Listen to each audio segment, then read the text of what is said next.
Caro Expressionauta, a mais uma edição do programa Duplo Expresso, nessa manhã do dia 9 de fevereiro de 2021.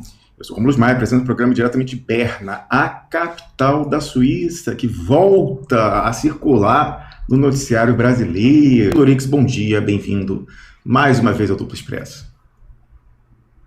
Está fechado o seu microfone, Dorix.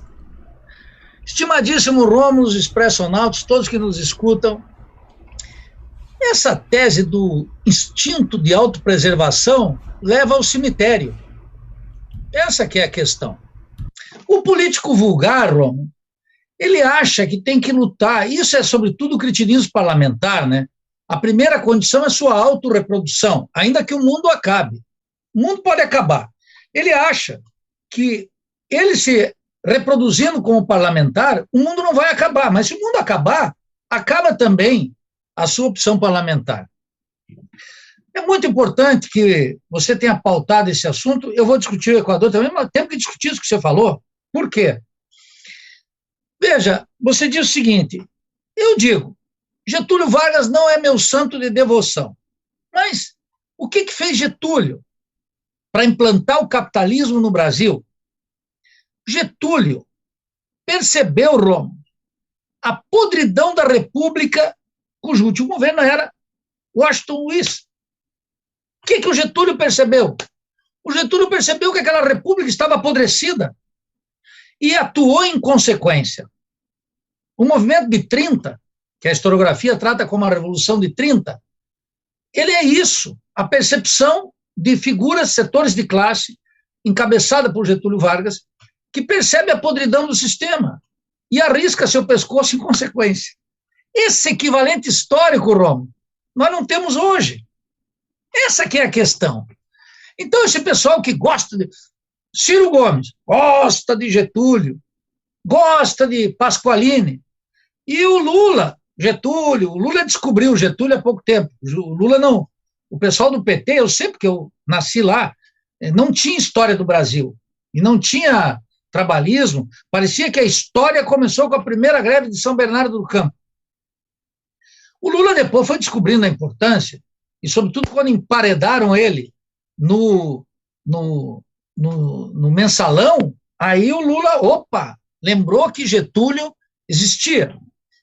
Então nem Ciro, nem Lula, nem no meu partido, o PSOL, nos partidos da ordem que estão aí, Rômulo, ninguém tem o diagnóstico que a República está podre. Quem tem esse diagnóstico é a direita e é Bolsonaro. Essa é a grande contradição do momento atual. Em consequência, todo o teu trabalho aqui, jurídico, e olha, mostrando as possibilidades, não avança, porque falta esse personagem. Falta esse ser político que diga, olha, há abundância de provas, vamos atuar em consequência, vamos mudar a agenda do partido, vamos mudar a agenda dos sindicatos, vamos mudar a agenda das lideranças populares, vamos mudar a agenda dos deputados e senadores. E os partidos poderiam começar a ter alguma utilidade no Brasil se assumissem que todos esses dossiês, o Banestado, tudo isso, o lawfare, tudo é expressão da podridão burguesa que está diante dos olhos, que Rômulo deixa profundamente indignado o cidadão comum. A massa, ela é louca contra a corrupção. E pessoal, não é um atributo da UDN condenar a corrupção. Eu sou indignado contra os ladrões. Porque não é o ladrão da merenda, é o ladrão da merenda, dos equipamentos agora, na pandemia, e o assalto ao Banco Central. É tudo o mesmo fenômeno. Só que a banca acessa ao Banco Central, as medidas provisórias, a política fiscal, cambiária e monetária. E o pequeno político tem que assaltar um município, na merenda escolar. E o secretário de Estado do Rio de Janeiro tem que roubar, junto com o do Mato Grosso e do Cacete, na hora das licitações. Aqui em Santa Catarina, nas licitações, na hora de ocupar uma situação emergencial para dispensar a licitação ou fazer processos licitatórios que acomodam interesses de corrupção. Mas todo um revolucionário tem que ser completamente crítico da corrupção. Nós sabemos, marxistas, que a corrupção está inexoravelmente vinculada à relação entre a multinacional, o banqueiro e o Estado. Esse é o centro. É da acumulação de capital. E tem as suas manifestações mais corriqueiras. Essas ganham manchete de jornal, a outra não. Mas não tem ninguém, Romo, que pegue esse relato que tu fez aqui, essa síntese que tu fez aqui, e diga, senhores, a República está podre, e para isso vou ter que arriscar minha vida. É Hegel, o medo da morte. Meu querido Hegel, que eu estou lendo agora cada vez mais apaixonado por ele, é o medo da morte. O medo da morte é que dá a possibilidade da liberdade. Antes não. Agora, se todo político tem medo de perder um mandato de vereadorzinho, de deputado, de senador, da carreirinha política, etc., e prefere a sua reprodução parlamentar, a sua máquina sindical, o seu postinho no movimento popular, a aspiração de ser parlamentar, e não percebe a República se desfazendo, nós estamos alimentando o golpe da direita, nós estamos alimentando o Estado terrorista. É isso que está em curso. Então, a falta desse diagnóstico implica em que Lula, Ciro, todos esses que estão aí, o meu partido, o PSOL, acha que essa república tem conserto. Você colocou uma coisa importante, Ron. Veja, Nildo, vamos para um acordo? Olha, a possibilidade de acordo seria irracional você dizer que está contra o acordo, Ron. Tem um acordo possibilitado aí? Opa, qual é o estilo do acordo? Salva o Brasil, preserva o povo, as riquezas nacionais, vamos caminhar numa direção de um país mais justo, democrático, solidário, etc. Vamos reconstituir as políticas públicas, política habitacional, vamos ter o controle do nosso território, vamos recuperar o pré-sal, tirar... Vamos fazer um acordo? Sim. Seria irracional dizer não quero. O problema, Rom, é que não há tal possibilidade. A elite, a classe dominante brasileira, decretou uma guerra de classes contra o nosso povo e se abriu para o imperialismo completamente. Rômulo, esse covil de ladrões vai legalizar a venda de terras no Brasil, no território nacional. Já não chega o acordo vagabundo que a Dilma fez, entregando o petróleo, o pré-sal. Já não chega agora, no último dia 29 de dezembro, Rômulo, o governo baixou as tarifas para importação de produtos eletrônicos. Ora, zerou, era 16, virou zero, Rômulo. É entreguismo total e absoluto. A República se desfazendo. E não aparece alguém capaz de dizer. Por último, eu queria fazer uma consideração sobre a lei. Você disse, olha, 5 minutos antes da sentença do Tribunal Suíço vai tocar o telefone.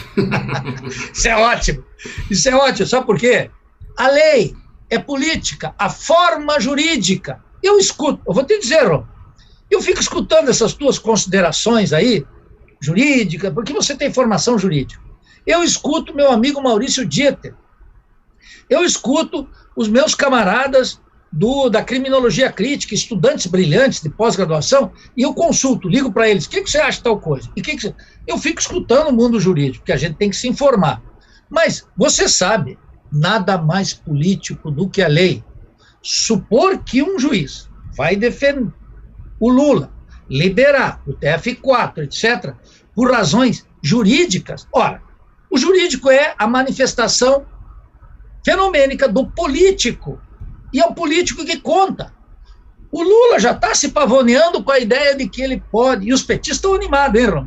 Que o Lula vai ser absolvido, o Supremo vai cancelar, e como você disse, a direita, como Merval Pereira e essa canalha que está aí, o que já está dizendo? O mundo cai. Bom, o Lula com sinais ambíguos. Eu estou, mas Haddad, por via das dúvidas, sai na rua já como candidato para que nenhum aventureiro lance mão. Ora, o Haddad é o próprio aventureiro. Ele é a aventura. Ele é o liberal. Ele é o ínsper. Ele é o homem dos banqueiros, do latifúndio, do comercial. Ele é o homem de Biden. O Haddad já é a própria aventura. Mas o Lula diz, bom, antes que um aventureiro menor do partido, que lá dentro está cheio de sumidades, né, estadista, o Lula diz, bom, o Haddad dos males o menor, e já manda o Haddad. Mas ele alimenta profunda esperança que seja ele. E o petismo todo não fará.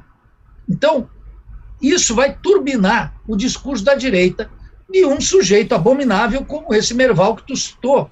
E vão utilizar isso para dizer, definitivamente, não tem jeito, a República está podre, se anular a sentença do Lula, é sinal de que o mundo jurídico não vale nada, a impunidade está solta e vai turbinar o discurso da direita. Só teria uma chance de não ser assim, que o Lula, o Ciro, que o Haddad, etc., se postulasse dizendo o seguinte, a República está podre, de cima e embaixo, por causa do banestado, por causa de tudo, por causa do lawfare, por causa do entreguismo, etc. Essa é a questão. Não há saída dentro do sistema. Agora, a saída dentro do sistema que eu quero, fora do sistema, é a Revolução Brasileira. Eles, pelo menos, poderiam dizer uma outra república burguesa. Mas nem isso eles dizem, Romo. Daí o impasse. E daí que eu lamento te dizer isso, mas você não será escutado pelo PT. Você sabe. Nildo, eu queria voltar a um ponto que você falou aí, né? Pô, no princípio, se um acordo é possível, seria irracional recusar o acordo, pelo menos ouvir a proposta e tal. Mas aí você começou a falar assim, pô, o que seria o acordo? Preservar, né, o interesse da classe trabalhadora brasileira, pegar o pré-sal de volta e tal. Bom, sobre isso, teve novidade. Na semana passada, quando a gente estava um pouquinho antes de entrar para a nossa volta nesse ano, eu comentei com você que tinham relatado para mim, eu estava ainda, falei, olha, eu não vou comentar isso com você no ar, porque tem que checar, uma coisa tão grave isso aí que relataram para mim, que eu quero checar se é fato o que eu ouvi por aí. Infelizmente era verdade, né? Então, o que aconteceu?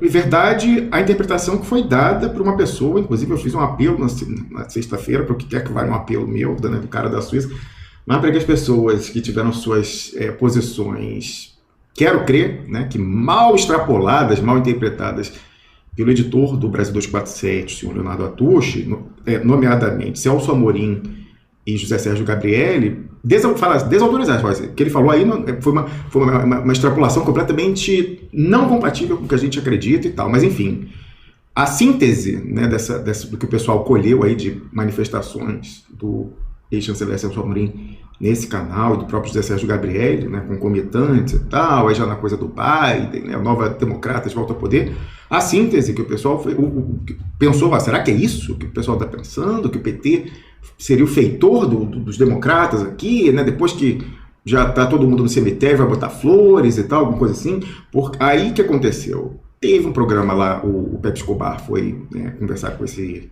Leonardo Atushi, e lá pelas tantas, me mandaram um link, aí eu falei, mas então, porque o pessoal estava pensando aí com uma hipótese terrível, parece que é a leitura que está sendo dada. Aí o sujeito vai e vira pro Pepe Escobar e fala, mas Pepe, vem cá, olha só, outro dia o José Sérgio Gabriel esteve aqui, né, para dar uma entrevista, ele falou que no pré-sal não tem jeito não, já foi, não tem mais o que fazer, tá dado, não tem.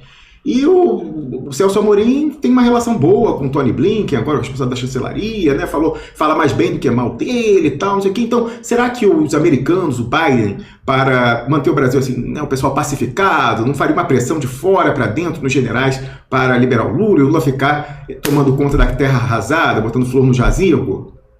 Olha, sinceramente, eu esperaria que o próprio Celso Amorim, o Sérgio Gabriel, mas sobretudo o Lula, falar o seguinte, olha, não fale isso no meu nome, eu nunca me sinto ofendido com essa especulação. Mas então, assim, o acordo que você estava colocando aí, né, de pegar o pré-sal e preservar a classe trabalhadora, não é um acordo que essa pessoa que eu quero crer que fez uma interpretação totalmente, não apenas fora do que seria acordado pelo Lula, mas ofensiva a ele, não é esse tipo de acordo que está em pauta não, Nildorix. Sim, é óbvio, claro que não. Esse é o problema, Rom. Então tu toca num ponto que é o nervo do problema. De que são feitos nossos políticos? Aqui no Duplo Expresso, tem muita gente que está com o Lula, outros que estão com o Ciro, tem aqui, e é normal, porque a pessoa reduz a política ao jogo eleitoral. Mas veja, esse dado de realismo que você está colocando aqui escuta, as pessoas estão entendendo qual é a trama. O Brasil está precisando de um capataz do Biden? Nós precisamos de um capataz? Não. Nós precisamos da emergência do povo na história. E o povo está sem aquele que convoca. Completamente. O povo é convocado para votar, como ovelhas, para o eleitoral. O povo não é convocado para ser protagonista. A grande armadilha, Expresso Náuticos e Rômulus, é o fato de que esse impostor, esse protofascista, esse cachorro dos Estados Unidos, que é Bolsonaro, ele simula ser o representante de um povo que está abandonado. Essa que é a questão. Afundado nas maracutaias de uma república apodrecida, afundado como peça de jogo eleitoral, agora afundado num desemprego gigantesco, que já supera 21%, no Nordeste é acima de 30%, são milhões de desempregados, com a renda em queda, com um superendividamento das famílias de baixa e de classe média, e sem nenhuma possibilidade futura. O Brasil sendo leiloado em 25 projetos que o Paulo Guedes mandou para o Congresso Nacional, Roma, com uma pauta de costumes e com uma pauta econômica, para dizer o seguinte: pessoal da esquerda liberal, se atraquem aqui a discutir se nós temos que ter arma de fogo, se estupro é condição, crime hediondo, etc., enquanto nós vamos passar os 25, entrega total do país, abertura da economia completa, assalto ao Estado completo. Então, não tem quem, nesse momento, a grande encruzilhada que responde à tua questão, Roma, é que no mundo político partidário nós não encontramos aquela alternativa política não eleitoral. Por isso que o Lula, quando lança Haddad, ele reforça a lógica do sistema. Ele reforça, ele diz: Rômulo, dentro do sistema é possível, mas Biden quer apenas um capataz aqui. O Trump tinha mais do que um capataz, tinha um cachorro, que é o Bolsonaro. Mas o cachorro se adequa, um cachorro sem dono se adequa a qualquer dono. O cachorro basta ter fome. É assim que funciona. É assim que faz com os cachorros. E Bolsonaro já está afinado com Biden. Não é só o Amorim. O Amorim é um diplomata. O que o Amorim tem de bom é que ele gosta dos filmes de Glauber Rocha, mas ele vende ilusões o tempo inteiro. Ilusões de que é possível negociar com o imperialismo, que é toda aquela conversa lulista-petista. Mas aquilo foi internacionalizando o Brasil, aquilo foi aprofundando a dependência, aquilo foi um espasmo que nunca deitou raízes, nem dentro do Itamaraty, a despeito dos esforços de Samuel Pinheiro Guimarães. Então nós estamos órfãos, Rômulo. O sistema político não tem sequer uma figura sedutora eleitoralmente, e menos ainda alguém que possa dizer claramente qual é o problema do país, que é isso que tu está mencionando aqui, que eu estou aqui quase sem voz já, de tanto gritar aqui, não sei quantos anos que eu estou aqui no Duplo Expresso. Esse é o ponto. E aí, as ilusões, né, Rom? Toda hora tem uma ilusãozinha, toda hora tem um falso problema, toda hora temos uma disjuntiva, as crenças nas disputas jurídicas, a esperança no STF. Você colocou aqui, qual é a questão? Alguém acha que a decisão do Lewandowski ou do Barroso, teu ex-professor, orienta-se só pela lógica política? Vai ter uma forma jurídica, vai ser colocado de acordo com os interesses da classe dominante. Esse é o ponto, e nós não temos um político, Rom, um só, nem que fosse pequenininho, para dizer, olha, dentro do sistema não dá, não tem acordo. E vou te dizer mais, hein? A burguesia só toparia um acordo, Romulo, só toparia um acordo se os trabalhadores e o povo rangessem os dentes, se a burguesia tivesse algum temor. Agora, com uma classe trabalhadora totalmente desarticulada, sem uma central sindical capaz de formular o fundamental, sem um partido político com o mínimo de lucidez, a burguesia se sente cômoda. Ela tem o monopólio dos meios de comunicação para manufaturar a opinião pública. Ela dá um espaço no parlamento e nos tribunais para as frações opositoras. Ela dá o jogo eleitoral que acomoda e lobotiza grande parte da população. E ela tem os instrumentos de poder. Em última instância, não quero esquecer aqui, ela tem o Exército, as Forças Armadas Brasileiras. Tem um autor, que tu estava falando aí do tenentismo, que é um autor que eu fui buscar aqui nos livros. Você sabe que o Nelson Werneck Sodré, que foi do Partidão, estudou as Forças Armadas. Mas o meu autor preferido é o Humberto Peregrino. Humberto Peregrino mostra como a luta contra o tenentismo, o Castelo Branco se curvou a retomar a hierarquia militar nas Forças Armadas, entregando o comando político e ideológico aos Estados Unidos, ao Comando Sul. É 35, Roma. É desde lá. Humberto Peregrino conta em detalhes essa trama. Então, quero dizer aqui para os personal, leiam Humberto Peregrino, que é um grande estudioso. O outro é o Nelson Werneck Sodré, eu tenho várias diferenças, mas é um estudioso. Então... Opa, congelou o sinal de Nildo Briggs, de repente uma ligação chegou lá no celular dele. Voltou, Nildo, voltou, pode falar. O tenentismo e o Humberto Peregrino, ele mostra concretamente o seguinte, ele mostra como os militares, para acabar com o tenentismo, retomar a hierarquia que o tenentismo quebrou, Rom, a hierarquia, aquela mesma que sofreu ruptura em 64 também, para restabelecer a hierarquia, foi entregue a doutrina militar para os Estados Unidos. Nenhum presidente da República ousou mexer nisso, exceto no período do nacional-reformismo, que as Forças Armadas foram altamente politizadas pela esquerda. Agora as Forças Armadas estão altamente politizadas pela direita, só que tem uma contradição lá dentro. Setores militares, cada vez mais lúcidos, estão observando, a despeito de... O Piero tem dado aí os dados, né? A contaminação completa dos militares nos DAS, etc. Só que isso está gerando contradições dentro das Forças Armadas.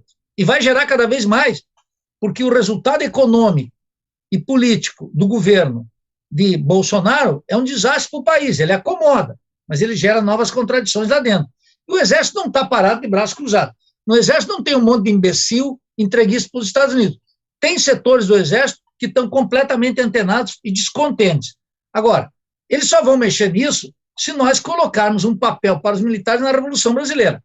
O protagonista da Revolução Brasileira é a classe trabalhadora. É ela que pode, se armada até os dentes, é ela que pode levantar a nação. Nós não podemos esperar de políticos burgueses nem uma quartelada de militares. Hugo Chávez, quando se levantou na Venezuela, se levantou convocando o povo. Não era uma quartelada. Era uma tentativa de uma sublevação cívico-militar para destituir, Rômulo, um governo de Carlos Andrés Pérez, que era o governo da social-democracia mais importante da América Latina, que criou a OPEP, etc. Mas Hugo Chávez entendeu o quê? Que a República estava podre, por isso que eles criaram a Quinta República. Esse é o ponto. Nós não temos essa interpretação aqui. E a degradação intelectual do país, a degradação política das instituições, sua podridão e o rebaixamento teórico e estratégico dos militares sob domínio do Comando Sul dos Estados Unidos levou a que figuras como Helene, Pazuello e etc. estejam aí exibindo a pobreza política e intelectual dos militares brasileiros que hegemonizam as Forças Armadas. Esse é um problema sério. Não adianta eu postular que as Forças Armadas têm um espaço na Revolução Brasileira. É claro que vão ter que ter. Os militares ensinam a história brasileira. Somente um marxismo idiotíssimo, de que nem é marxismo, para pensar, a classe opera. A classe trabalhadora, ela vai ter que operar com forças concretas. Nós vamos ter que enfrentar a pequena burguesia, a burguesia multinacional, os setores proletariados evangelizados, capturados por uma ideologia nefasta, por um sentimento religioso que é a opressão. Nós vamos ter que discutir com os militares de todas as forças, nós vamos ter que apresentar o projeto da Revolução Brasileira, que eu digo que está sempre em curso, nessas contradições. E falta esse personagem, João. A nossa angústia, a tua, a minha, a da maioria aqui dos expressionautas, é o fato de que esse personagem ainda não emergiu. Mas a história nunca deixa a trama sem o personagem. Ele está em construção no Brasil. Nós vamos ter que discutir isso. Então, agora, sem esse centro da classe trabalhadora, que é a referência crítica, a burguesia, ela sabe que tem as Forças Armadas, hegemonicamente. Ela teme os trabalhadores. E nós não temos o personagem político que expresse a iracúndia e a convocatória para os trabalhadores, para a classe trabalhadora, que é ampla, etc. Essa classe trabalhadora está capturada, por exemplo, pelo fato de que o sindicato lá de Taubaté, que está diante da Ford, fechou, ele não está pedindo a ocupação de fábrica, ele está pedindo o seguinte, que a multinacional se mantenha, ele está pedindo os empregos, a comissão de fábrica também, o sindicato também, os partidos políticos que vão lá também. Então, precisa ter um trabalho de consciência política com a classe trabalhadora, capaz de colocá-la a serviço da revolução social. Fora disso, as pessoas estão dizendo, olha o Nildo viajando com a Revolução Brasileira, olha o Nildo genérico. Eu digo, genérico é essa mesquinharia que está aqui, essa eu já sei o que vai acontecer. Então o povo vai ter que se levantar para algo fundamental. A burguesia não teme, senão a possibilidade de os trabalhadores assaltarem o poder. É uma metáfora aqui, mas essa é a questão. E esses políticos que estão aí, eles não estão a fim de acabar com a república burguesa. Eles estão apodrecidos, eles estão interessados em comandar a república burguesa. E é essa a pobreza. E veja, Rômulo, está tendo um cansaço social, hein? Esses políticos, eles estão se desgastando. Foi nessa onda que o protofascista entrou, simulando ser contra o sistema. Não esqueça, Rômulo. O protofascista era, estou contra tudo isso que está aí, tá ok? Essa era a consigna. O povão entendeu, vai acabar tudo.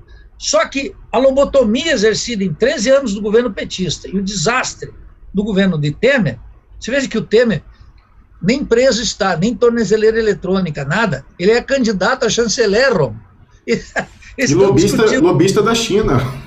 Total. E aí também, escuta, ô Rômulo, é aquilo, né? Todo mundo tem que pagar suas contas. É verdade. Ô, Nildo, olha só, eu queria voltar uma questão aí, que inclusive vai guardar relação com aquilo que a gente tratava aí na abertura. Você falou que a burguesia, né, e mais do que isso, na atualidade, a finança transnacional tem os meios, tem também, em última análise, a força, né? Mas ela, antes disso, antes da força, tem os entendimentos de bastidor, tem inteligência. E tem aquela questão da docecracia transnacional do compromisso, né? Então, eles capturaram a maior parte dos agentes, sindicato, partido, máquina do Estado e tal. Em princípio, o pessoal está seguindo aquela consigna do homo econômicos e da autopreservação, né? Então, estão sendo convencidos a não irem às últimas consequências e todo mundo se acertando. Então, não esquecer também nessa conta os dossiês. Isso é uma coisa que, infelizmente, cuja magnitude eu vinha perceber tratando aí, conhecendo as coisas nos bastidores sei lá, de 2016 para cá. Mas olha só, Nildo, você mencionou aí algo que animou muito, né? Em vez de falar dessas coisas graves que você trata aqui, essa história do Haddad falar, o Lula falou para botar o bloco na rua, seja a favor, seja contra, muito pelo contrário, animou as redes sociais e tal, não sei o quê. Olha só, Nildo, que interessante, né? Eu acho que alguma coisa de útil dá para tirar e vai muito em linha com o que você observava ainda agora. Que não é só o Lula, dá para pegar até no seu partido, Boulos, e dá para pegar PCdoB e tal, todos os partidos, que é o seguinte, né? Então, veja você, a Thaís Moia, olha só, ela publicou no Facebook dela, já começou aquelas contradições. O Lula falou ou não falou e tal. Olha, eu entrei nessa, fiquei muito nessa, né, do que era, não era em 2018. Não vou ficar nessa de novo, nessa confusão, não. Olha só, mas a Thaís Moia foi e pegou, na sequência, né, teve isso daí, aí o Emir Sader publicou no Twitter dele, meio que um contraponto, que não ousa ser muito explícito, mas tá aqui, ó, quando começou aquela confusão, burburinho, o Emir Sader, não, então o Lula é candidato, é o Haddad e tal, o Emir Sader foi ao Twitter e botou, ó, falei com o Lula por telefone, depois eu conto.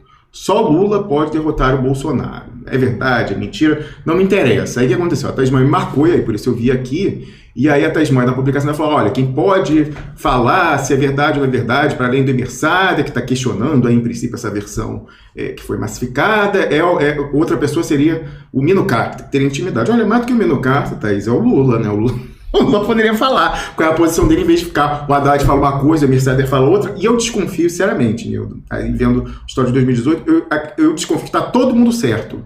Eu acredito que o Lula tenha falado para o Haddad falar no bloco na rua, e acredito que quando ele foi com o Emir Sader, falou, não, tem que ser eu e tal. Eu acredito que todo mundo está certo nessa história, mas enfim. Aí ela perguntou, o Emino Carter poderia falar o que é verdade. Não, eu acho que deveria ser o Lula, né, falar publicamente se falou ou não falou, se é ele, se não é e tal. Mas eu falei, olha, a minha experiência, Thaís, com relação ao Mino Carter, né, é que ele tá Tereza Batista, cansado de guerra, com razão, aí perdeu o filho e tal, enfim, né, já tem que pensar em outras questões aí nessa altura. Mas olha que interessante, o Piero Leiner foi e comentou o seguinte, olha, acionaram uma bomba de amplo espectro, essa coisa, o Haddad é o candidato, o que você acha? A favor, contra, muito pelo contrário? E aí fala o seguinte, estão mapeando a assinatura de radar de A a Z, esquerdotária. Falei, é verdade. Então, o que aconteceu? Lançaram a pauta e está todo mundo se manifestando. Eu sou contra, eu sou a favor, eu acho que é frente, não é frente, o Haddad não é o nome, é Ciro, é Boulos, é sei lá o quê, tem que ter programa, não tem que ter programa. E sem entrar nessa discussão de fundo, eu falei, bom, já é radar mesmo, o pessoal está marcando, então vamos fazer também, pegar a nossa marca em radar. Eu falei, Piero, então bora aproveitar e fazer a nossa leitura das marcas no radar. Todo mundo que está nessa discussão, né, eu sou a favor do Haddad, eu sou contra o Haddad, eu sou, não, muito pelo contrário, eu acho que não tem que ter programa, acho que não tem que ter programa e tal. Todo mundo que fez esse tipo de manifestação estará na Festa da Democracia 2022, aquela festa nas urnas positiva e operante, aquelas inauditáveis, sem possibilidade de recontagem individual do voto, sem transparência na transmissão, na totalização, né? Tudo como a gente viu em 2018, né? Com operações aí psyops do início ao fim, né? Todos esses que falaram como se fosse muito relevante para saber como será o Brasil em 2023, saber se é Haddad ou não é Haddad, todo mundo estará na Festa da Democracia 2022, tocando a flauta mágica daqui até lá e além, né? E além. Poucos, Nildo, isso que me é uma decepção, cada vez que eu digo, poucos, se é que tem algum, hein? Se é que tem algum, poucos por ingenuidade. A maioria, se não todos, sabe bem o papel que caberá a eles nesse enredo. Mesmo de 2018, né? Justamente deixar bem colorida a Festa da Democracia. Não se pode contar com nenhum desses. Bem, nada de muito novo, né? Nada que a gente já não soubesse. Em princípio, Nildo, eu não vou entrar no elemento subjetivo. A pessoa é uma sacanagem, está pensando no mandato, entourage, né? Aí não pode comprar briga com o TSE e com o Exército agora, que é o criador da tecnologia única, né? O milagre, não pode comprar briga e tal. Aí quer botar o pessoal da entourage, quer poder ganhar um governo estadual, não sei o que tal, não quer ir preso, né, com o pessoal que está aí pendurado em dossiê, não quer fazer tal, ou não, a pessoa realmente acredita e pensa, se botar o Haddad, é porque em 2018 trocou muito em cima da hora, trocando antes e tal, aí vai dar e tal. Não me interessa o elemento subjetivo, se você tem uma pessoa burra, ingênua, eu tô cético com relação a essa possibilidade. Mas, em princípio, é desprezível, não é o mais importante. O que é relevante é saber que todos esses são pessoas com quem o Heleno, o Barroso, os Estados Unidos podem contar, o Biden também, para que todo mundo acredite, entre aspas, que seja massificado o discurso de que, de fato, vai ser dado à população brasileira escolher o destino da nação, o destino do pré-sal. Embora o Sérgio Gabrielli, que escreveu o capítulo de energia do Haddad de 2018, falou, já foi, desiste. Vamos pensar a próxima riqueza material do Brasil, quem sabe a gente encontra aí diamantes em algum lugar e tal. Essa já foi, não tem como voltar. Nildo, todo mundo que entrou nessa, eu sou contra, eu sou a favor, não sei o quê, vai estar na Festa da Democracia 2022. Veja, sabe qual é o grande problema? Dois comentários sobre as tuas observações. Sabe qual é o desastre? Eu não tenho uma molécula de confiança no Lula e digo que ele é um político vulgar. Por quê? O que o Lula teria que fazer, Romo? O Lula teria que chamar uma coletiva e expor a posição dele. Dizer, olha, pessoal, está aí esse tribunal que não me deixa ser candidato, eu acho que tem que ser o Haddad. Então ele manda o Haddad, o Emir Sader, que é outro intelectual a serviço da razão partidária e submissa ao Lula, vai lá e desmente, e aí começa essa coisa, porque o Lula se compromete com o Haddad, mas não se compromete com o Haddad. Porque o Lula quer ser ele o candidato. Agora, o Lula teria que fazer, sabe o quê? Exercer a conciliação entre política e verdade. Chamar uma coletiva junto com os membros do seu partido e dizer, olha, eu quero ser candidato em 2022, só eu posso derrotar Bolsonaro, que é o que ele acha, que é o que o Emir está aí como papagaio, dizendo isso aí. Agora, eu estou impedido pela lei, estou interditado pela República dos Juízes, Bolsonaro não quer, a Fiesp não quer, a Febraban não quer, o latifúndio não quer, mas eu quero, e quero para redimir o povo, e fizesse, e dissesse qual é a dele. Mas o Lula, como político vulgar, não diz. Faz uma política da podridão, da mentira, do engano, da simulação, e reforça o descrédito completo nessa atividade. Esse é o ponto. Tem que dizer claramente, Por isso que eu repudiei aqui tem um monte de gente cirista, pedetista, etc. Que o Ciro devia ter dito? Tinha uma reunião de 5 horas com o Lula, o que discutiram? Vem a público e diz o que discutiu, mas o Ciro guardou segredo. Eu estimo que Ciro e Lula querem chegar num acordo. Em nome do quê? De uma frente para derrotar Bolsonaro. Mas eles têm que dizer isso ao povo. É isso que precisa ser dito. Um novo tipo de político que pratica a verdade mínima para retomar credibilidade pública, Rom. Sabe por quê? Porque o que se chama esquerda, que é a esquerda liberal, ela não tem mais a confiança popular. A desconfiança do povo, Rom, é no sistema em geral, e quando tu vê no meio de uma pandemia, de uma política criminosa do governo, de direita, com um programa econômico que está empobrecendo milhões e etc., o protofascista tem 32% de apoio nas pesquisas eleitorais. Percebe? Porque na forma grotesca, deselegante, ele dá moléculas de verdade para setores sociais muito oprimidos e para a ganância da burguesia, que está completamente com ele. O grito de reformas já, de todas as associações empresariais e o pacote de medidas, logo após a eleição do presidente da Câmara, mostrou claramente que a coesão burguesa toda está com Paulo Guedes e com ele. E que não tem como Ciro, Lula e outros menores candidatos, aí, Haddad, tentar explorar as contradições entre burgueses para chamar um pedaço do latifúndio, um pedaço do setor comercial, um pedaço da burguesia decadente, um pedaço dos banqueiros. Vão todos com ele e vão para a reeleição com ele. Aqueles que acreditavam que Rodrigo Maia poderia tirar um dos 60 pedidos de impeachment da gaveta e colocar sobre a mesa, aprenderam claramente que nem Baleia Rossi e nem Lira são autônomos, como o Maia não é autônomo, Ramos. Eles são mandados pela Federação do Comércio, pela FEBRABAN, pela Avenida Paulista. É isso que é, pela Fiesc e, sobretudo, pela Embaixada de Washington, porque dali vem uma chamadinha que ordena a tropa. Esse é o ponto. Então, o Lula tinha que chegar e dizer, olha, é isso, eu estou aqui, se posicionando. Mas os políticos vulgares que estão aí, Rômulo, eles não praticam nem essa verdade elementar. Imagina educar o nosso povo na verdade de que o sistema não tem mais saída. Educar o nosso povo que nós vamos ter que enfrentar as multinacionais. Educar o nosso povo que nós vamos ter que estatizar o sistema bancário. Educar o nosso povo que nós vamos ter que fazer um novo sistema político.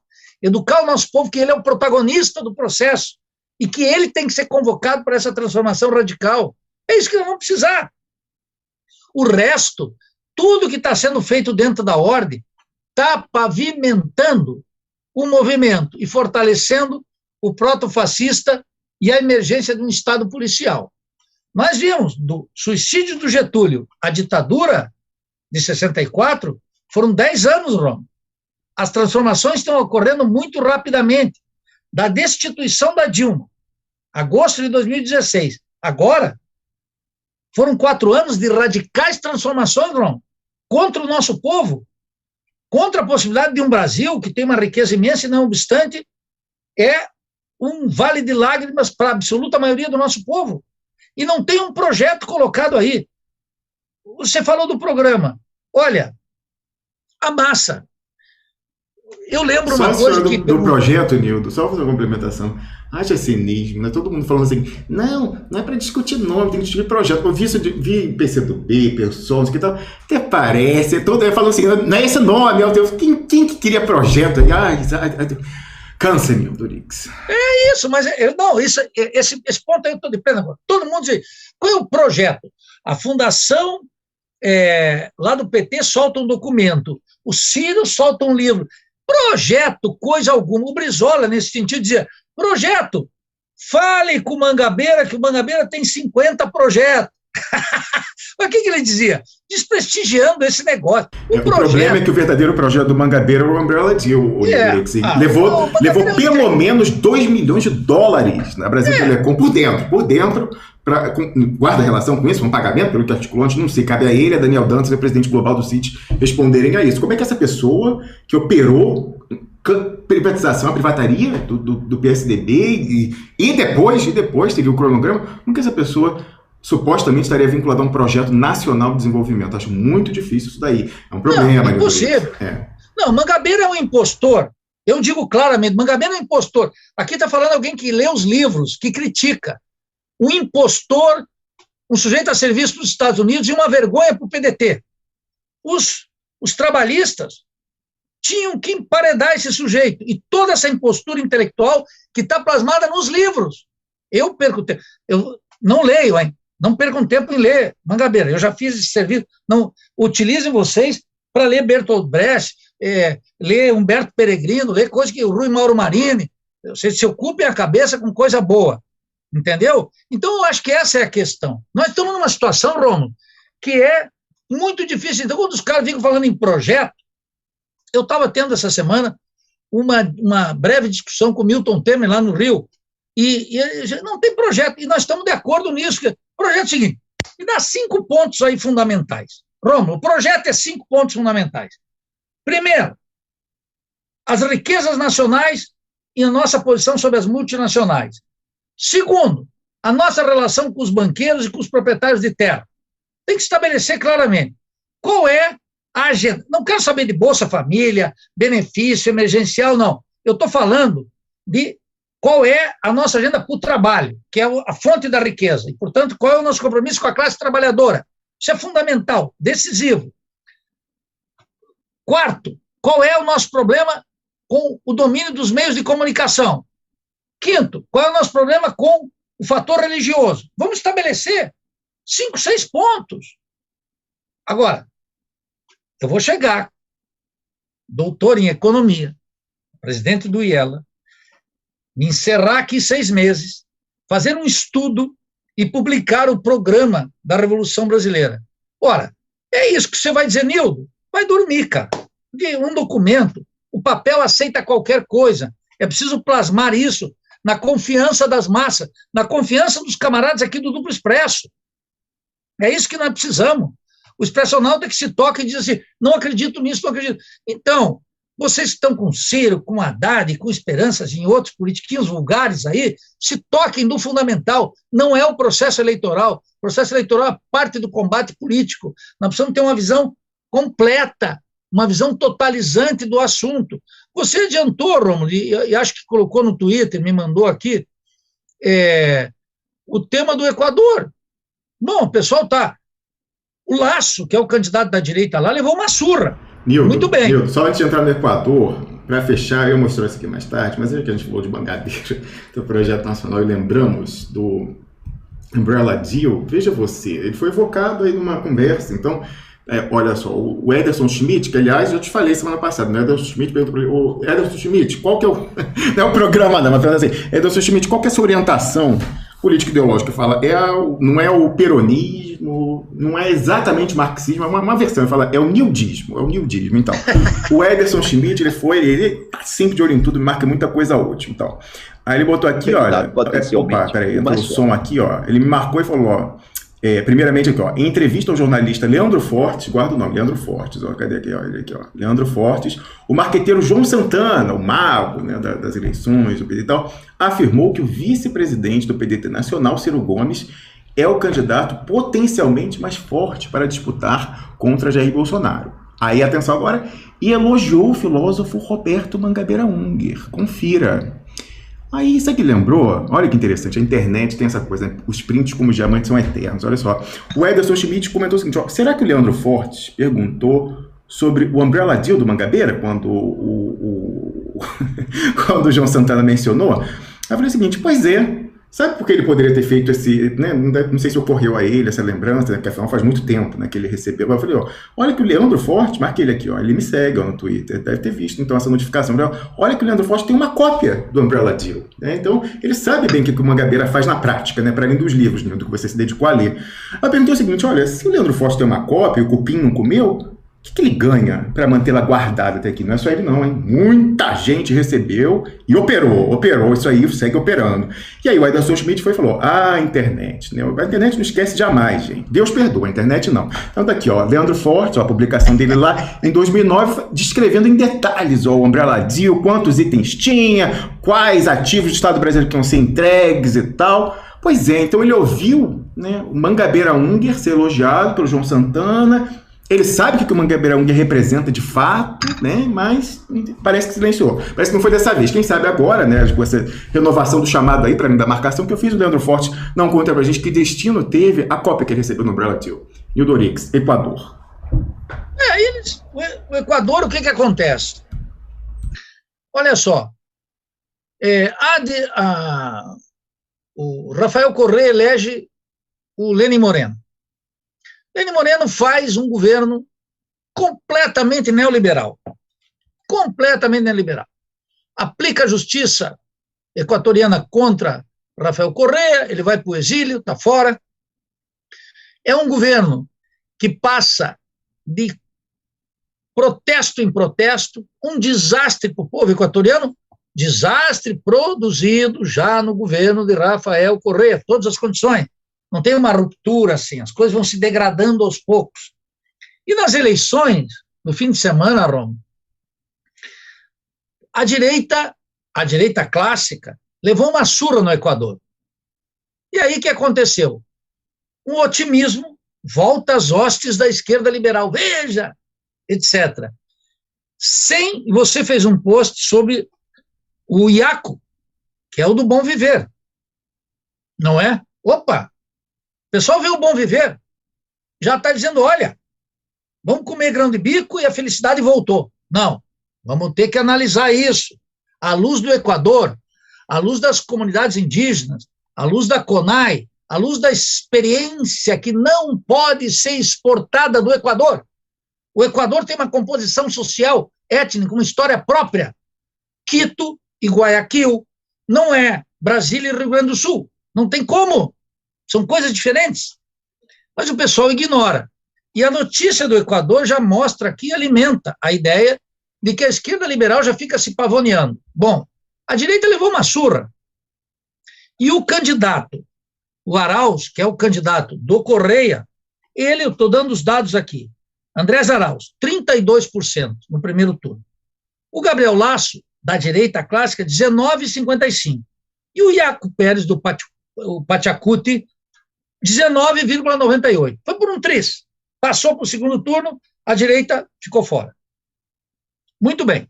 Arauz, olha só, Rômulo, olha a lição. Tem uma pequena lição equatoriana.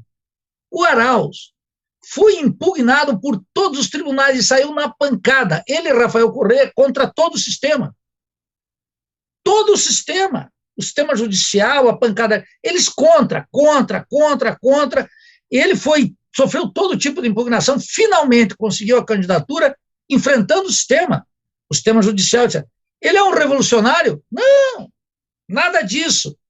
Tinha 2 moléculas de lucidez para saber que tinha que dizer não ao sistema, se quisesse ser viável.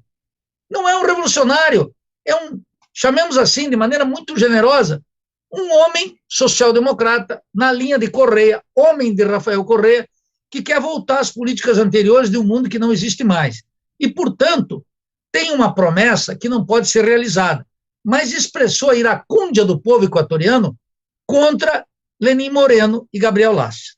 No outro lado, surgiu o Iaco Pérez, do Pachacuti. O Pachacuti tem uma história que lá atrás, nos anos 2000, chegou ao governo. O Pachacuti é um partido indígena, que tinha grandes raízes na CONAI, na Confederação das Nacionalidades Indígenas do Equador, a CONAIE, ou a CONAI, como eu digo, é a CONAIE. E tinha uma expressão partidária, que era o Pachacuti. Eles foram para o governo e sofreram uma grande desilusão, razão pela qual não se postularam mais. E agora o Pachacuti soltou Iaco Pérez, que foi prefeito de Azuay, na Serra, porque é o altiplano, a Serra e a Costa. Bom, o que aconteceu? Passou para o segundo turno. Durante todas as rebeliões de outubro de 2019, que foram imensas contra Lenin Moreno, Romo, sabe o que o Iacu queria? Iacu queria o acordo pela governabilidade, etc. E o Andrés Arauz contra. Andrés Arauz no enfrentamento, na ruptura com Lenin. Iacu no acordo. Então agora, teve uma disputa dentro da CONAER, e as duas figuras mais importantes, que é Jaime Vargas e Leônidas Riza, perderam, que foram os líderes dos protestos contra Lenin Moreno. Perderam dentro da CONAER para o Iaco Pérez, que é um ultramoderado, que queria acordo com Lenin Moreno, e quer a pacificação. Esse Iaco Pérez vem com a ideia do bom viver, com toda essa conversa dos indígenas, só que esterilizando o que tem de radical e de esquerda dentro da CONAIE, e querendo aparecer contra o bom moço. Essa situação indica que Arauz, que foi totalmente perseguido pelo regime, possa vencer. Agora, volta à esquerda? Não volta à esquerda. O domínio é imenso das finanças no Equador. Eu recebi os materiais, quero já agradecer publicamente aqui, exatamente, está aí o Iacu. Eu recebi, Romo, quero agradecer aqui publicamente, do meu amigo Carlos Walter Portugal. O Carlos Walter é um professor da Federal Fluminense, meu amigo. Ele e a Márcia, agradeço. E eu tenho muita gente que fica me mandando os materiais de várias partes. E o Carlos Walter me mandou artigos muito bons, eu fico lendo e discutindo e conversando com muita gente para ter um quadro. Além da minha pesquisa, além da Helene Tavares, além do IELA, além de tudo isso, dos meus contatos no Equador, eu fico recebendo as informações. Então o pessoal aqui está animado, Rom, com a ideia de que a esquerda vai voltar no Equador agora. E nunca se param para perguntar qual esquerda. Vem uma esquerda moderadíssima, que é Arauz, que vai tentar retomar a linha de Rafael Correa, a mesma que foi esgotada por Lenin Moreno. Agora, o que eu queria dar o recado aqui, Ramos? Nesses últimos 20 minutos que eu posso ficar aqui, eu queria dar o recado que é o seguinte: veja, se não tem um enfrentamento com as forças, Ramos, ninguém é viável nessa quadra da política latino-americana. Você recordou aqui, com 2 moléculas de lucidez, a Cristina Kirchner enfrentou o sistema judicial, abertamente. Foi o que a salvou, foi a deixa aí como uma sobrevivente, ela é uma sobrevivente, com uma certa margem de manobra muito maior do que qualquer petista aqui no Brasil, porque ela é vice-presidente e ela está protegida. E ela diz para os caras, se vocês vierem eu mato vocês, porque é o medo da morte, a morte figurada aqui, né? Não é, ninguém vai se matar. Tem isso também, mas não é o caso agora. Então ele diz o seguinte, olha, eu te ameaço de morte. Bom, é isso que é o fundamental. Lá, o Iaco Pérez é o bom moço da película. E o Arauz foi o perseguido durante todo o tempo, pelo sistema judicial, pelos tribunais, pelo Lenin Moreno, pela imprensa, etc. E ele é o rebelde. É o rebelde dentro do sistema, mas é o rebelde. E é por isso que ele é viável diante do povo. O que ensina o Equador, Rom? Que nós não temos um rebelde no Brasil. Ciro não é rebelde, Lula não é rebelde, Haddad não é rebelde. Dentro do PSOL não tem nenhum rebelde. Eu sou o rebelde, mas isso não conta, porque tem uma hegemonia de esquerda liberal dentro do PSOL. A campanha do Boulos lá em São Paulo foi do bom moço, foi de esquerda liberal. Está na toada do Lula, do Haddad, esse esquema. Então, não entende a república burguesa. Não entende, não tem o diagnóstico. Mas não tem nem algo fundamental, Romulo, que eu queria discutir contigo aqui. Não tem o movimento pragmático. Vamos lá. Quando eu disse assim, Romulo, os caras querem um acordo. Quem os caras? A burguesia quer um acordo. Vamos fazer? Olha a correlação de forças. Se eu puder, eu elimino a burguesia. Se eu não puder, e ela quer um acordo, eu tenho que, por circunstâncias, temos que fazer um acordo. Muito bem. O que está em jogo hoje? É que não querem um acordo, Ron. Eles querem nos liquidar. Então, o Arauz lá no Equador, ele dá uma lição, ele diz, enfrente o sistema, se você quiser que o sistema te respeite, se você quiser ter uma chance. Eu digo, ser pragmático, porque o Ciro que é pragmático, o Lula é pragmático, o Haddad é pragmático, esses deputados, senador, que você que está me ouvindo aí, que gosta, tem um políticozinho de estimação, também é pragmático. Eu vou dar um exemplo para você, Ron.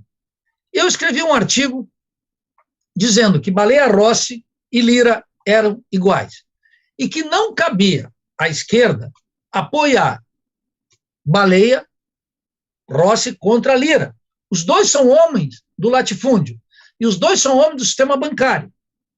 Eu dizia, aí o Zé Disseu colocou assim, temos que ser pragmáticos. Vamos lá, temos que derrotar. Bom, levaram uma surra naquilo que eles chamam de ser pragmáticos. Levaram uma tunda de laço, como diz lá em Joaçaba. Uma tunda de laço. Os deputados todos de esquerda, naquela frente, que está o Ciro, etc., tinha 135 votos. E o Baleia teve um pouquinho mais de 150.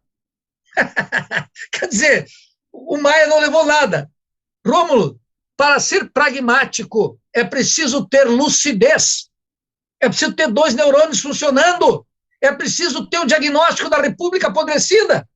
Não basta dizer, Rômulo, você tem que entender que o pragmatismo... Ah, é? Então me explica o pragmatismo. Quero dizer para todos aqui nos Duplo Expresso, que estão ou não com a minha posição, com a tua, escuta, você que apoiou, que achava que o Baleia Rossi poderia ser uma... Levou uma tunda. Os caras fizeram, sabe quantos votos, Romulo? 302. Sabe quanto que precisa para mudar a Constituição? 306. Bolsonaro teve uma vitória cachapante. Maia ficou sozinho, porque o DEM foi tudo para o lado do... Ô, Rômulo, que surpresa, hein? O DEM apoiou o governo. Que surpresa. Realmente... Você veja que esse pessoal, Zé Disseu, o Lula, o Ciro, todos que querem ser pragmáticos da política, tropeçam sobre seus próprios pés. Não tem uma avaliação naquele terreno que eles dizem dominar.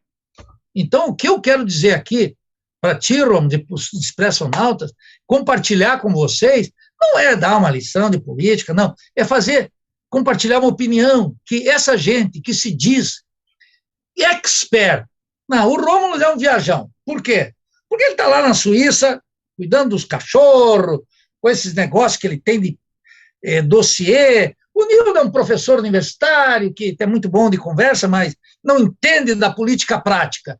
E os sabichões da política prática? Cadê os sabichões da política prática?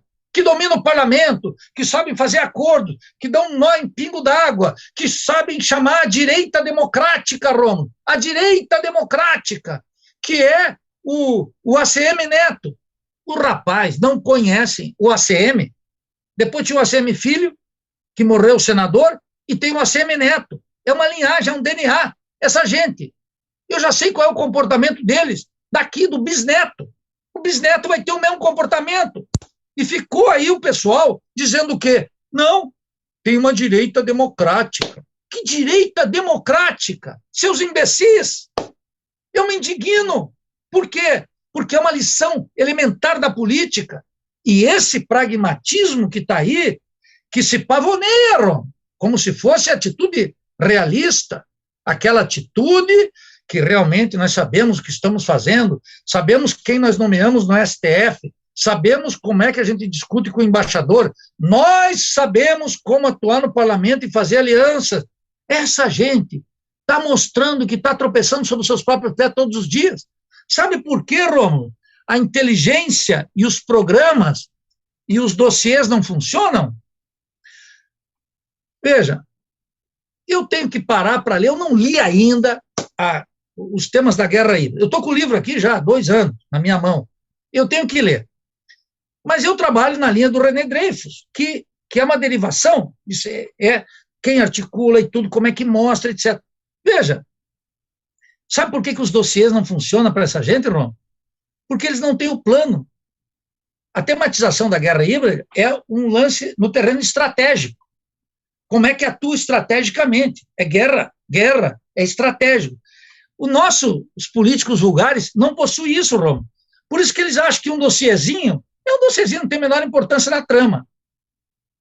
Como é que não tem? Coloca esse dossiê na trama, que esse dossiê cresce ou diminui, cumpre uma função. Essa que é a questão. Então tem que atuar na Suíça? Claro. Tem que atuar em São Paulo? Sim. E em Joaçaba? Também. É uma estratégia global. E o sujeito tem que fazer. Os partidos, Romos, estão pensando exclusivamente no terreno eleitoral. E não se tocaram que para ter eficácia eleitoral agora precisa ter um projeto de poder. Eu tenho tematizado isso aqui o ano passado, aqui no Duplo Expresso. Quem quiser ter um projeto eleitoral e de governo, só se tiver um projeto de poder. A esquerda brasileira precisa ter um projeto de poder. Eu chamo isso de Revolução Brasileira. A conquista do poder político pelo povo, pela classe trabalhadora. É isso que nós precisamos. Agora, para isso, nós vamos inserir a luta por governos dentro de um projeto de poder. Isso é inexorável. Como nós vamos ter que discutir os militares dentro de um projeto de poder? Qual poder? Para mim é o socialismo, é a Revolução Brasileira. Muito claramente estabelecido, sem vacilação. Eu não tenho medo de que a conjuntura me deixe isolado, que uma correlação de forças adversa, isso eu não temo. Porque a gente sabe que a política é como a maré, vai e volta, e não tem quem ordene. Eu, quando caminho aqui, todo dia na beira-mar aqui, Roma, em Floripa, eu caminho do lado de um mangue. Tem dias que o mangue está sequinho, tem dias que ele está com a maré alta. Então eu fico vendo as marés, maré muda. Agora, os nossos políticos, esses que estão aí se pavoneando como as alternativas, eles não se tocam do estratégico e chamam uma atitude pragmática, Rom. Esse pragmatismo que diz, o Rômulo é um viajão. E o Pierre Leiner, amigo dele, também é outro viajão. E o Nildo Orix também é um viajão de outro tipo, mas é viajão também. A sabedoria, o que fazer, isso deixe para nós os profissionais. Estão acumulando uma derrota atrás da outra, derrota na pauta econômica, derrota na disputa pela questão social. Vou dar um exemplo. Uma derrota cachapante para a direita proto-fascista no Congresso. Uma direita cachapante, gigantesca. Na eleição de São Paulo, Boulos perdeu a agenda social, a questão social, para o Bruno Covas, que não é um político de feição tradicional da direita. É uma classe dominante renovada. É um bom moço também, Ron. O Covas, ele é tão bom moço quanto eu e você. Ele passaria aqui como um sujeito, uma direita civilizada. Filho do Covas, né, o sobrinho, o neto do Covas, do senador Mário Covas, que enfrentou a ditadura, foi caçado, era de Santos, toda essa história. Uma derrota atrás da outra, Romos. Estão colecionando derrotas sucessivas, sem analisar. O mínimo. E outra coisa, Romo, tem uma coisa muito importante. O DE estava fora do ar em todo o período de preparação da disputa na Câmara. Não vem Romo, depois da derrota, escreveu um artigo por que perdemos. Não prestam conta, Romo. Por que perdemos? Então, a Gleice Hoffmann, o Zé Disseu, o Lula, que ficou silenciado, devia escrever por que perdemos. O Ciro Gomes tinha que aparecer aqui, meus camaradas, e dizer por que perdemos.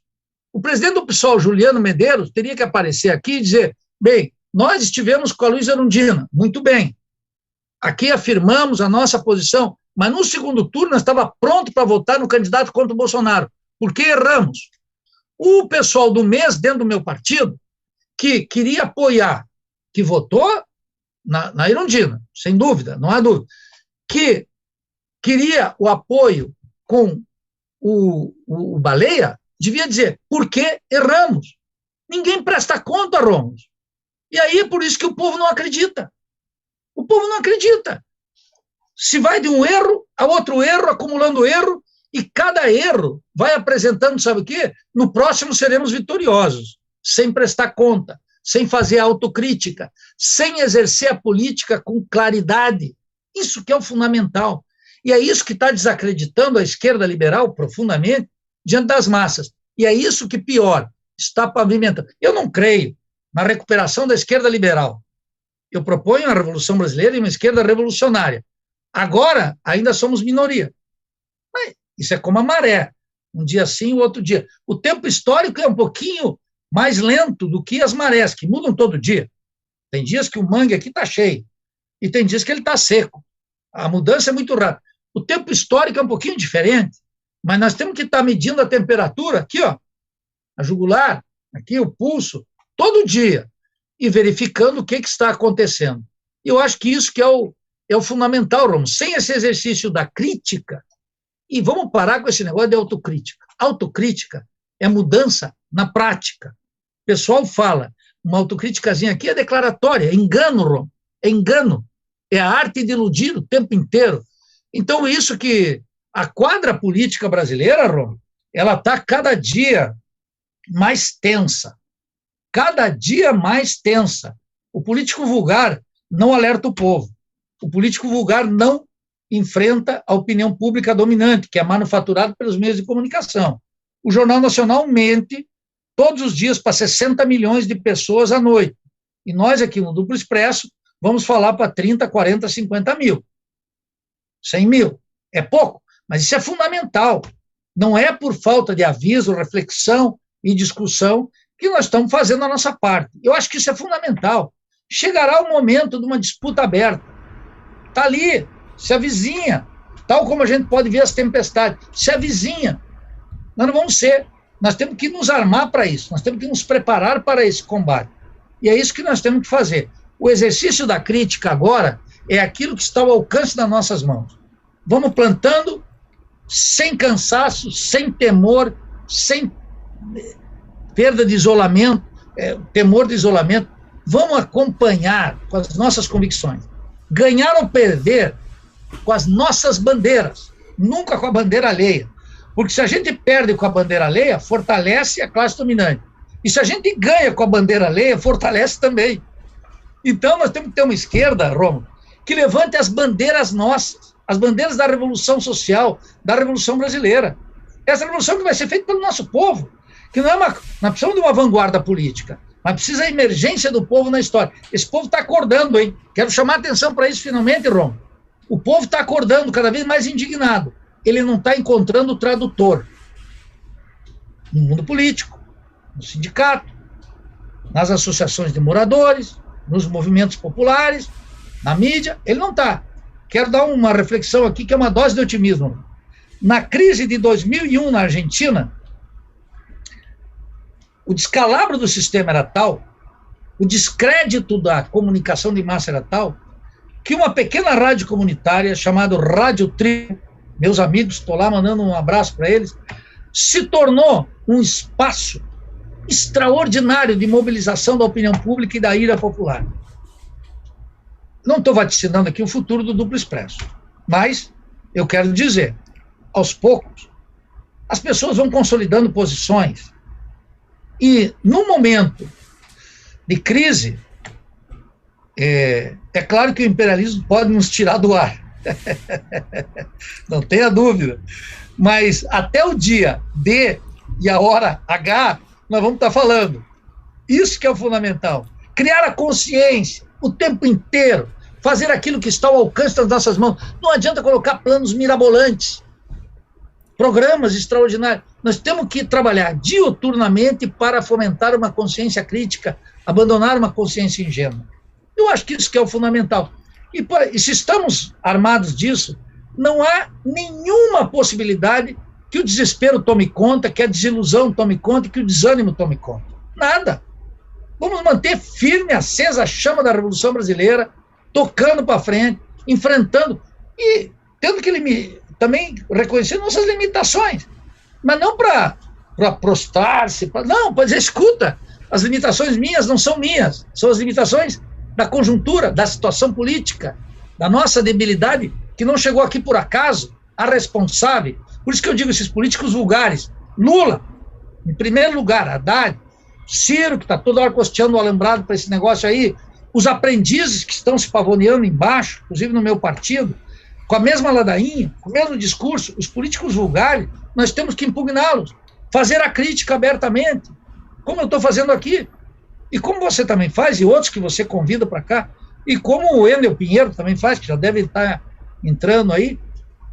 Eu acho que essa é a nossa função, Rom, fazer aquilo honestamente, com rigor, com precisão, com compromisso revolucionário, aquilo que está ao alcance das nossas mãos. O que não está, não sei. O futuro vai nos compensar? Tampouco sei, mas tenho clareza. Não com essa bobagem, eu estava ao lado da história. Do lado certo da história você vai se comprometer depois. Eu fiz aquilo que estava ao alcance das minhas mãos. E nas piores situações, sempre há algo a fazer. E é esse compromisso que nós temos que manter aceso. Estimado Rômulo e Expressonautas, foi um prazer estar com vocês aqui. Prazer foi todo nosso. Sabe que a gente fica, a gente e o Rômulo, a gente perde meio o ofício da coisa, esses 2 meses que tu ficou fora aí, fica perdendo. Mas é isso que nós precisamos. Nós precisamos... Isso aí. Nildo, olha só uma retificação, você falava que o imperialismo pode tirar a gente do ar. Na verdade, tirou, né? O imperialismo diretamente, ou alguém, quem quer que seja, alinhado, particular, privado, PPP, o que quer que seja. No ano passado, em outubro e novembro, a gente foi tirado do ar simplesmente com os ataques que o pessoal fez, a minha conexão à internet aqui na Suíça. Aliás, semana passada tive reunião com a polícia, o pessoal está investigando com atualizações, eles pedem para eu não falar nada, enfim, às vezes eu solto algumas coisas, eles ficam danados comigo, principalmente quando eu coloco nas redes sociais e marco eles, ficam danados. Olha só, ô Nildo, aí que acontece, né? Então, essa questão, a gente foi tirado, tivemos que fazer aqui, também falam para não detalhar, né? Operações sofisticadas de hardware, software, enfim, para poder estar aqui transmitindo hoje, né? À toa que eu estou aqui horas antes de entrar todo dia para poder fazer, né, a coisa totalmente blindada. Mas tem uma etapa seguinte, né? A gente está aí transmitindo para o YouTube, tem mais de 1.200 pessoas vendo, estamos transmitindo para o Facebook, para o Twitter. Isso aí eu não conto. Acho que é provisório e vai ser retirado. Então, por isso que para a gente continuar falando aí para as dezenas de milhares de pessoas, Nildo, para combater o Davi Golias, o Jornal Nacional, e mais que o Jornal Nacional, agora são as redes sociais, né, estadunidenses, é importante que o pessoal tenha um backup, né? Não é à toa que o primeiro link aí na descrição do programa é o nosso canal no Telegram, você está vendo aí, ó, a janelinha, o Telegram, você deveria estar. Aliás, a gente teve uma discussão boa, Nildo, eu recomendo que você veja na sexta-feira com o Augusto Alves, que é um físico aqui do CERN, está perto de mim, comentando essa questão aí da dinâmica das redes. A gente certamente voltará a essa discussão na próxima sexta-feira. E uma coisa que hoje em dia é praticamente jurássica nessa era das redes sociais, que é a lista de e-mail, né? Então você vai lá do expresso.com, tanto no seu celular como também no desktop, laptop, você vai ver aqui, ó, logo em cima, ó, assine o Duplo Expresso, coloca aqui, e você sabe que é o maior custo fixo que a gente tem, o disparo, mas a gente faz questão de gastar um dinheiro bem investido e que é totalmente coberto com a doação que o pessoal faz, agradeço,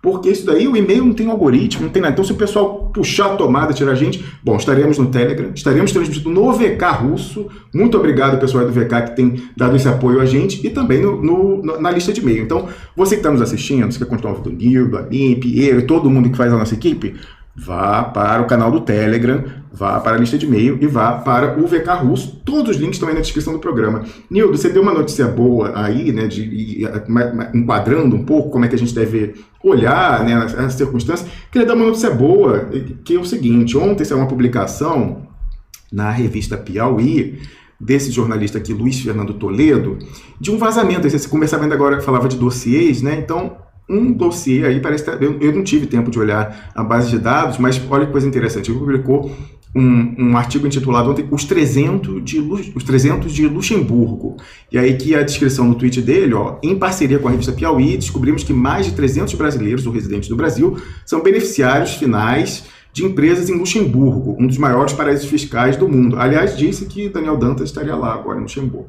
A soma de ativos dessas empresas se aproxima de 1 trilhão, não é bilhão não, é trilhão, o Ciro Gomes não dá bilhão não, dá trilhão, 1 trilhão de reais. Aí Eu, assim, tô um pouco escaldado, eu não tive tempo de ver ainda. Falei, bom, mas isso aí vai ser jogado na rede? Como é que vai ser? E aí eu marquei aqui a pessoa, o jornalista, eu falei, ó, você vai fazer um mega dump na rede, jogar tudo aí, a base de dados toda, ou vai operar curadoria, né, a la Glenn Greenwald, que acabou sendo um limited hangout. Aliás, escandaloso, hein, Nildo? A última aí que tomou as redes ontem foi a fala do Deltan Dallagnol. Não sei se está sendo irônico e tal, tem que ver isso também, que depois se estreia. Vamos ver o contexto e tal, mas falando, olha aí a prisão do Lula, presidente da CIA. Como que o Glenn Greenwald... Já veio mais coisas, conversa do procurador suíço, essas coisas internacionais assumiram na curadoria do Glenn Greenwald. É interessante como cada dia que passa o cara fica mais desmoralizado e todo mundo tem que dar mão palmatória que a gente estava certo desde a hora zero, que o cara era sim um limited hangout. Mas aqui, ó. Aí eu falei, ó, vai ser limited hangout lá Glenn Greenwald ou a gente vai soltar a barata voa na Faria Lima? Com essa história de 1 trilhão. Ah, olha aí, a rede não esquece jamais. Por exemplo, em tempo, se a revista Piauí dos Moreira Salles barrar, o Duplo Expresso publica. Mas aqui é sempre na íntegra, né? A gente faz o dump e a rede se debruça. Aí olha que notícia boa. Ele acabou de responder aqui 17 minutos atrás, falou o seguinte, ó, a base de dados que ele utilizou para chegar a esses 300 aí é pública. Qualquer um pode raspar. Como amplamente explicado em todos os veículos em que ele está publicando essa série. Não houve vazamento de dados de lugar nenhum para eles. Então isso aí já tinha aparecido antes. Aí eu falei, opa, vou divulgar ao vivo então. O Augusto Alves, que é o físico aqui do CERN, ele deu uma olhada ontem, ele falou que ele acha que isso aí, todo mundo que apareceu de brasileiro, meio que todo mundo já sabia, não seria uma coisa tão impactante. Mas enfim, né, alguma coisa para a gente tentar mapear esse caminho. Então fica aí o chamado para você que faz parte da nossa comunidade, pessoal do coletivo Pátria Soberana, para ver se a gente encontra alguma pérola escondida aí no meio, que nem o pessoal... Cara, Nildo, quando a gente jogou Banestado, a galera achou o Barroso, cara. Eu não sabia. Eu joguei pra rede e a galera voltou com o Barroso lá, com os 2 milhões de dólares lá atrás, que hoje equivaleriam a 30 milhões de reais aplicando a modesta taxa CDI, né? E até hoje o sujeito não explicou a origem do dinheiro. A remessa e tal, fez acordo com a Receita. Me interessa, eu quero saber a origem, né? Porque a gente quer dormir tranquilo, sabendo que ele não está sendo operado com base no dossiê. Infelizmente, até o momento, a explicação que ele deu foi furada. Ele falou, não, porque nos anos 90 eu estudei nos Estados Unidos e tal. Aí a gente foi olhar o currículo Lattes dele, não estava nos Estados Unidos nesse período da remessa, né? Então aí foi explicar, se complicou mais ainda. Então fica aí o chamamento para a galera. Nildo, uma última pergunta para você. Você planeja se vacinar contra o coronavírus? Como é que está o calendário em Santa Catarina? Em podendo, você escolheria a vacina? Qual que você preferiria? Enfim, qual é a sua posição sobre essa questão? Bom, sobre a vacina, eu estou esperando que alguém me diga aí qual é a minha. Mas é o seguinte, por vocação, eu já estaria com o Sputnik e com a russa, com os chineses e os russos. Porque... Quer dizer, porque é uma vacina de esquerda. A gente sabe que não tem uma biologia de esquerda e nem uma biologia proletária. E se fosse qualquer uma dessa multinacional inglesa, eu também tomaria qualquer uma delas. Claro que eu tenho preferência pela chinesa e pela russa, por uma questão, digamos, de afeto ideológico.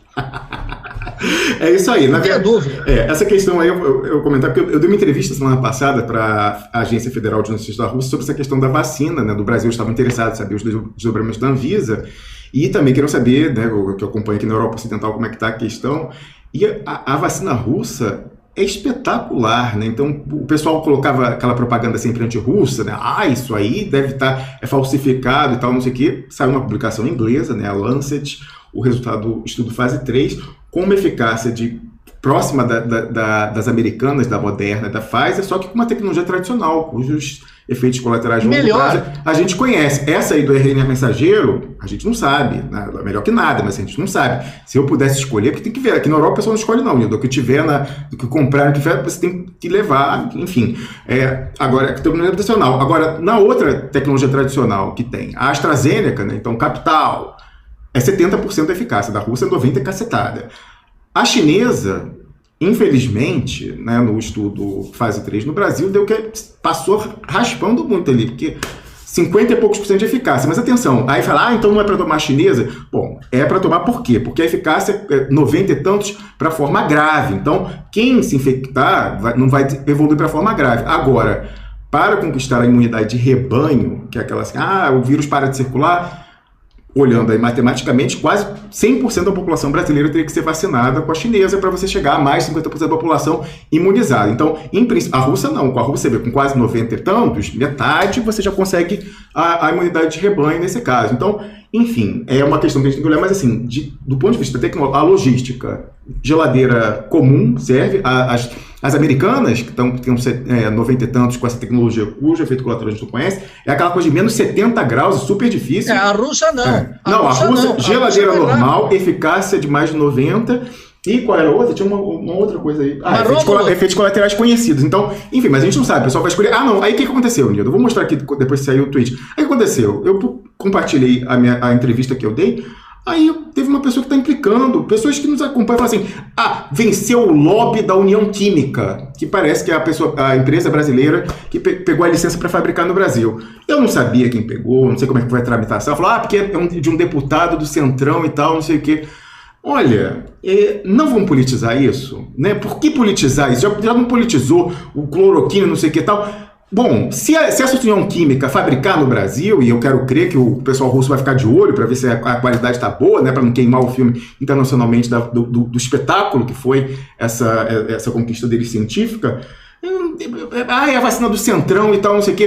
Bom, meu amigo, é a que tem. Eu espero que eles, de fato, apresentem as 30 milhões encomendadas aí, que isso possa ser disponibilizado, quem sabe até mais ainda, 30, 60, 90 e tal. Eu fiquei muito triste. Aí a pessoa respondeu o seguinte, Nildo, eu falei, bom, mas eu não sei qual é, o fato é que a Rússia é a melhor, não me interessa se é o Centrão, se é o Barroso, quem é o representante comercial no Brasil. Ela falou, mas você acredita nesses dados russos? Eu falei, não, mas peraí, você acredita no americano, por que eu vou desconfiar do russo? Isso é propaganda da OTAN de Guerra Fria de 90 anos. Eu falei, isso aí, essa história de... E lançaram dúvida, Nildo, a época falando assim, essa fase 2 aí do Putin tá parecendo maquiado isso aí. Bom, saiu fase 3 de uma publicação britânica, lancei mais respeitado. Então, acabou essa história. Então, não vamos politizar. Achei assim, desculpa, a pessoa aí comentou. Lamentável, enfim, a politização nessa história toda do coronavírus já trouxe muito dano. Essa aí eu acho que é totalmente desnecessária. E Dorix, muito obrigado pela sua participação de hoje. Mas, Rômulo, por favor, me permita comentar algo aí. Você veja como é a coisa.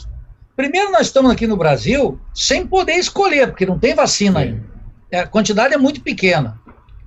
Dado o descalabro desse governo, que teria que ir a juízo público o comportamento só na pandemia. Imagine o que está fazendo com as privatizações, com a dívida pública, a política cambial.